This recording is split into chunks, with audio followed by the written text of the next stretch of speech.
Hi friends, ನಮಸ್ಕಾರ ಎಲ್ಲರಿಗೂ. ರಂಜೂಸ್ homely ಫುಡ್ಗೆ ಎಲ್ಲರಿಗೂ ಸ್ವಾಗತ.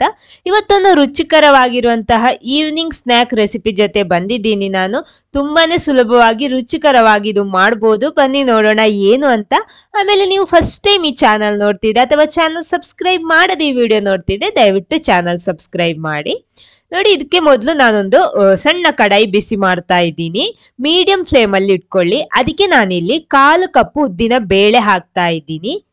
1/4 ಕಪ್ ಅಂದ್ರೆ ಇಲ್ಲಿ ನಾವು ಇದ್ರ ಅಳತೆ ಅಲ್ಲ, ಇದನ್ನ ಹುಡಿ ಮಾಡೋದಿಕ್ಕಿದೆ, ಅದರ ಅಳತೆ ನಾವು ನೋಡೋದು. ಅದ ಕಾರಣ ಇದು ಸ್ವಲ್ಪ ಹೆಚ್ಚು ಕಡಿಮೆ ಆದ್ರೂ ತೊಂದರೆ ಇಲ್ಲ. ಚೆನ್ನಾಗಿ ಇದನ್ನ ರೋಸ್ಟ್ ಮಾಡಬೇಕು, ಅಂದ್ರೆ ಸ್ವಲ್ಪ ಕಲರ್ ಎಲ್ಲ ಚೇಂಜ್ ಆಗ್ಬೇಕು. ನೋಡಿ, ಇವಾಗ ಕಲರ್ ಎಲ್ಲ ಚೇಂಜ್ ಆಗಿದೆ, ಸಾಕು. ನಾನು ಸ್ಟವ್ ಆಫ್ ಮಾಡ್ತಾ ಇದ್ದೀನಿ. ಆಫ್ ಮಾಡಿಬಿಟ್ಟು ಇದನ್ನೊಂದು ಪ್ಲೇಟಿಗೆ ಹಾಕ್ತೀನಿ. ಇದು ಫುಲ್ ಆಗಿ ಆರಬೇಕು. ಆರಿದ್ಮೇಲೆ ಮಾತ್ರ ನಮಗೆ ಇದನ್ನ ಹುಡಿ ಮಾಡಬಹುದು. ನೋಡಿ, ಈ ರೀತಿ ಸ್ವಲ್ಪ ಹೊತ್ತು ಇದನ್ನ ಆರೋದಿಕ್ಕೆ ಬಿಟ್ಬಿಡಿ. ಆಮೇಲೆ ಒಂದು ಮಿಕ್ಸಿ ಜಾರಿಗೆ ಹಾಕ್ಬಿಟ್ಟು ಇದನ್ನ ಹುಡಿ ಮಾಡಿ ತರ್ತೀನಿ ನಾನು. ನೋಡಿ, ಇಲ್ಲಿ ಉದ್ದಿನ ಬೇಳೆಯ ಹುಡಿ ಇಲ್ಲಿ ರೆಡಿ ಆಗಿದೆ. ಇದನ್ನೊಂದು ಪ್ಲೇಟಿಗೆ ಹಾಕ್ತಾ ಇದ್ದೀನಿ. ನೋಡಿ, ಈ ರೀತಿ ಆಗಿದೆ. ನುಣ್ಣಗೆ ಹುಡಿ ಮಾಡಬೇಕು, ಸ್ವಲ್ಪನೂ ತರಿ ತರಿ ಇರಬಾರ್ದು. ಓಕೆ, ಸಾಕು. ಇದನ್ನೊಂದು ಸೈಡ್ ಅಲ್ಲಿ ಇಟ್ಕೊಳ್ಳಿ. ಆಮೇಲೆ ನಮಗೆ ಬೇಕಾಗಿರೋದು ತೆಂಗಿನಕಾಯಿ. ನೋಡಿ, ಇಲ್ಲಿ ನಾನೊಂದು ತೆಂಗಿನಕಾಯಿ ತಗೊಂಡಿದ್ದೀನಿ. ನಮಗಿಲ್ಲಿ ಒಂದು ಇಡೀ ಬೇಡ, ನಂಗೆ 1 ಕಪ್ ತೆಂಗಿನ ತುರಿ ಬೇಕಾಗಿರೋದು. ನಾನು ತೆಂಗಿನಕಾಯಿ ತುರಿದು ತರ್ತೀನಿ. ನೋಡಿ, ಇಲ್ಲಿ 1 ಕಪ್ ತೆಂಗಿನ ತುರಿ ರೆಡಿ ಆಗಿದೆ. ಇದನ್ನೊಂದು ಮಿಕ್ಸಿ ಜಾರಿಗೆ ಹಾಕ್ತಾ ಇದ್ದೀನಿ. ಆಮೇಲೆ ರುಬ್ಬೋದಿಕ್ಕೆ ಎಷ್ಟು ನೀರು ಬೇಕೋ ಅಷ್ಟು ನೀರು ಸೇರಿಸ್ಕೊಳ್ಳಿ.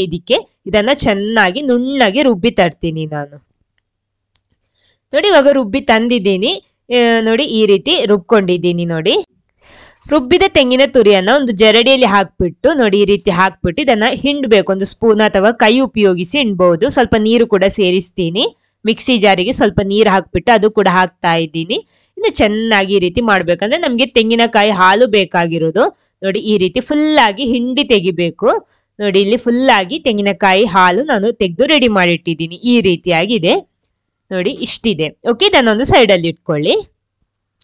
ಆಮೇಲೆ ನೋಡಿ, ನಾನಿಲ್ಲಿ ಅಕ್ಕಿ ಹುಡಿ ತಗೊಂಡಿದ್ದೀನಿ 1.5 ಕಪ್. ಈ 1.5 ಕಪ್ಪಿಗೆ ಎಷ್ಟು ತೆಂಗಿನಕಾಯಿ ಹಾಲು ಬೇಕೋ ಅಷ್ಟು ಮಾತ್ರ ನಾನಿಲ್ಲಿ ತೆಗೆದಿಟ್ಟುಕೊಂಡಿರೋದು, ಸಾಕು. ಆಮೇಲೆ ನಾವು ಆವಾಗ ಹುಡಿ ಮಾಡಿಟ್ಟಂತಹ ಉದ್ದಿನ ಬೇಳೆ ಪೌಡರ್ 2 ಟೇಬಲ್ ಸ್ಪೂನ್ ಫುಲ್ ಆಗಿ ಹಾಕೊಂಡಿದ್ದೀನಿ. ಆಮೇಲೆ ಬೆಣ್ಣೆ ಸ್ವಲ್ಪ ಬಿಸಿ ಮಾಡಿ ಹಾಕ್ತಾ ಇದ್ದೀನಿ ನಾನು, ಯಾಕಂದ್ರೆ ಅದು ಫ್ರಿಜ್ ಅಲ್ಲಿ ಇಟ್ಟಿದ್ದೆ, ಅದ ಕಾರಣ. ಇಲ್ಲಾಂದ್ರೆ ನಿಮಗೆ ಹಾಗೆ ಹಾಕ್ಬಹುದು. 1 ಟೀ ಸ್ಪೂನ್ ನಷ್ಟು ಜೀರಿಗೆ, ರುಚಿಗೆ ತಕ್ಕಷ್ಟು ಉಪ್ಪು, ಆಮೇಲೆ 1/4 ಟೀ ಸ್ಪೂನ್ ನಷ್ಟು ಅರಶಿನ ಹುಡಿ, 1/4 ಟೀ ಸ್ಪೂನ್ ನಷ್ಟು ಮೆಣಸಿನ ಹುಡಿ ಹಾಕ್ತಾ ಇದ್ದೀನಿ. ಹಾಕ್ಬಿಟ್ಟು ಇದನ್ನ ಚೆನ್ನಾಗಿ ಮಿಕ್ಸ್ ಮಾಡ್ಕೊಳ್ಳಿ. ಮೊದಲು ಕೈಯಲ್ಲೇ ಈ ರೀತಿ ಮಿಕ್ಸ್ ಮಾಡ್ಕೊಳ್ಳಿ. ಆಮೇಲೆ ಅಕ್ಕಿ ಹುಡಿ ನಿಮ್ಗೆ ಬೇಕಿದ್ರೆ ಅಕ್ಕಿ ನೆನೆಸಿ ಆಮೇಲೆ ಅದನ್ನ ಒಣಗಿಸಿ ಹುಡಿ ಮಾಡಿ ಕೂಡ ತಗೋಬಹುದು, ಅದು ಕೂಡ ರುಚಿಯಾಗಿರುತ್ತೆ. ತಟ್ಟಂತ ಬೇಕಿದ್ರೆ ಈ ರೀತಿ ಮಾಡಬಹುದು. ಆಮೇಲೆ ನೋಡಿ, ತೆಂಗಿನಕಾಯಿ ಹಾಲು ಹಾಕ್ಬಿಟ್ಟು ಇದನ್ನ ಮಿಕ್ಸ್ ಮಾಡ್ಬೇಕು. ನೀರು ಹಾಕಿ ಅಲ್ಲ, ಕರೆಕ್ಟ್ ಅದ್ರಲ್ಲಿ 1 ಕಪ್ ಹಾಲಿತ್ತು, ಅದನ್ನ ನಾನು ಇದಕ್ಕೆ ಹಾಕ್ತಾ ಇದ್ದೀನಿ. ನೋಡಿ, ನೀರು ಸೇರಿಸಬೇಡಿ, ತೆಂಗಿನಕಾಯಿ ಹಾಲು ಮಾತ್ರ ಹಾಕ್ಬಿಟ್ಟು ಇದನ್ನ ಮಿಕ್ಸ್ ಮಾಡಬೇಕು. ನೋಡಿ, 1 ಕಪ್ ಫುಲ್ ಹಾಕೊಂಡಿದ್ದೀನಿ. ಇದನ್ನ ಚೆನ್ನಾಗಿ ಮಿಕ್ಸ್ ಮಾಡಿ ರೆಡಿ ಆಗಿದೆ. ನೋಡಿ, ಇವಾಗ ನೋಡಿ ಇಷ್ಟು ಸಾಫ್ಟ್ ಆಗಿರ್ಬೇಕು, ಜಾಸ್ತಿ ಗಟ್ಟಿ ಆಗಿರಬಾರ್ದು.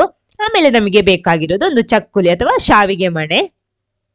ಅದ್ರ ಒಳಗಡೆ ಎಲ್ಲ ಸ್ವಲ್ಪ ಎಣ್ಣೆ ಸ್ಪ್ರೆಡ್ ಮಾಡ್ತಾ ಇದ್ದೀನಿ. ನಾನಿಲ್ಲಿ ತಗೊಂಡಿರೋದು ಚಕ್ಕುಲಿ ಮಾಡುವಂತಹ ಅಚ್ಚು ತಗೊಂಡಿರೋದು. ನೋಡಿ, ಇದ್ರ ಒಳಗಡೆ ನಾವು ಮಾಡಿಟ್ಟಂತಹ ಹಿಟ್ಟು ಹಾಕ್ತಾ ಇದ್ದೀನಿ. ಫುಲ್ ಆಗಿ ತುಂಬಿಸ್ಬೇಕು. ಅದ್ರಲ್ಲಿ ಎಷ್ಟು ಹಿಡಿತದೋ ಅಷ್ಟು ತುಂಬಿಸ್ಕೊಳ್ಳಿ. ನೋಡಿ, ಈ ರೀತಿ. ಜಾಸ್ತಿ ಗಟ್ಟಿಯಾಗಿ ಮಾಡ್ಬಿಟ್ರೆ ನಾವು ಅದನ್ನ ಶೇಪ್ ಮಾಡುವಾಗ, ಚಕ್ಕುಲಿ ಮಾಡುವಾಗ ಅದು ಕಟ್ಟಾಗಿ ಬರುತ್ತೆ. ಅದ ಕಾರಣ ಆ ತರ ಆಗ್ಬಿಟ್ರೆ ನೀವು ಪುನಃ ಹಾಲು ಹಾಕ್ಬಿಟ್ಟು ಮಿಕ್ಸ್ ಮಾಡ್ಬೋದು. ನೋಡಿ, ಮೊದ್ಲು ಇದನ್ನ ಈ ರೀತಿ ಒಂದು ಪ್ಲೇಟಿಗೆ ಹಾಕ್ಬಿಟ್ಟು ನೀವು ಶೇಪ್ ಕೊಡಿ. ನೇರವಾಗಿ ಎಣ್ಣೆಗೆ ಹಾಕ್ಬಿಟ್ಟು ಶೇಪ್ ಮಾಡೋದಿಕ್ಕಾಗಲ್ಲ ನಮ್ಗೆ. ಈ ರೀತಿ ಮಾಡ್ತಿದ್ರೆ, ಉದ್ದಕ್ಕೆ ಮಾಡ್ತಿದ್ರೆ ತೊಂದರೆ ಇಲ್ಲ. ನೋಡಿ, ನಿಮ್ಗೆ ಎಷ್ಟು ಸುತ್ತು ಬೇಕೋ ಅಷ್ಟು ಸುತ್ತು ಮಾಡ್ಕೊಳ್ಳಿ. ಇದೇ ರೀತಿ ಎಲ್ಲ ಕೂಡ ಮಾಡಿ ರೆಡಿ ಮಾಡ್ತೀನಿ ನಾನು. ಈ ರೀತಿ ಮಾಡಿದ್ರೆ ಆಯ್ತು. ಆಮೇಲೆ ಇಲ್ಲಿ ಎಣ್ಣೆ ಬಿಸಿ ಮಾಡೋದಿಕ್ಕೆ ಇಟ್ಟಿದ್ದೀನಿ ನಾನು. ನೋಡಿ, ನಾವು ಚಕ್ಕುಲಿ ಎಲ್ಲ ಮಾಡಿ ಇಲ್ಲಿ ರೆಡಿ ಮಾಡಿಟ್ಟಿದ್ದೆ. ಅದನ್ನ ಈ ರೀತಿ ಸೌಟು ಉಪಯೋಗಿಸಿ ಎಣ್ಣೆಯಲ್ಲಿ ಹಾಕ್ಬಿಟ್ಟು ಫ್ರೈ ಮಾಡ್ತಾ ಇದ್ದೀನಿ. ಮೀಡಿಯಂ ಫ್ಲೇಮ್ ಅಲ್ಲಿ ಇಟ್ಕೊಂಡು ಫ್ರೈ ಮಾಡ್ಕೊಳ್ಳಿ. ನೋಡಿ, ಇದ್ರಲ್ಲಿ ಎಷ್ಟು ಹಿಡಿತದೋ ಅಷ್ಟು ಹಾಕ್ಬಿಟ್ಟು ಫ್ರೈ ಮಾಡಿದ್ರೆ ಆಯ್ತು. ಈ ರೀತಿ ಸೌಟು ಉಪಯೋಗಿಸಿ ನಮ್ಗೆ ತುಂಬಾ ಸುಲಭವಾಗಿ ತೆಗಿಬಹುದು. ನೋಡಿ, ಈ ರೀತಿ ಒಂದು ಬದಿ ಫ್ರೈ ಆದ್ಮೇಲೆ ತಿರುಗಿಸಿ ಹಾಕ್ಬಿಟ್ಟು 2 ಬದಿ ಕೂಡ ಫ್ರೈ ಮಾಡ್ಕೊಳ್ಳಿ. ನೋಡಿ, ಇವಾಗ ಒಂದು ಬದಿ ಫ್ರೈ ಆಗಿದೆ. ಇವಾಗ ಇದನ್ನ ತಿರುಗಿಸಿ ಹಾಕ್ತಾ ಇದ್ದೀನಿ ನಾನು. ನೋಡಿ, ಈ ರೀತಿ 2 ಬದಿ ಕೂಡ ಚೆನ್ನಾಗಿ ಫ್ರೈ ಆಗ್ಬೇಕು. ಮೀಡಿಯಂ ಫ್ಲೇಮ್ ಅಲ್ಲಿ ಇಟ್ಟೆ ಫ್ರೈ ಮಾಡ್ಕೊಳ್ಳಿ, ಅವಾಗ ಕರೆಕ್ಟ್ ಆಗಿ ಸಿಗುತ್ತೆ, ನಮಗೆ ಕರೆಕ್ಟ್ ಫ್ರೈ ಆಗಿ ಸಿಗುತ್ತೆ.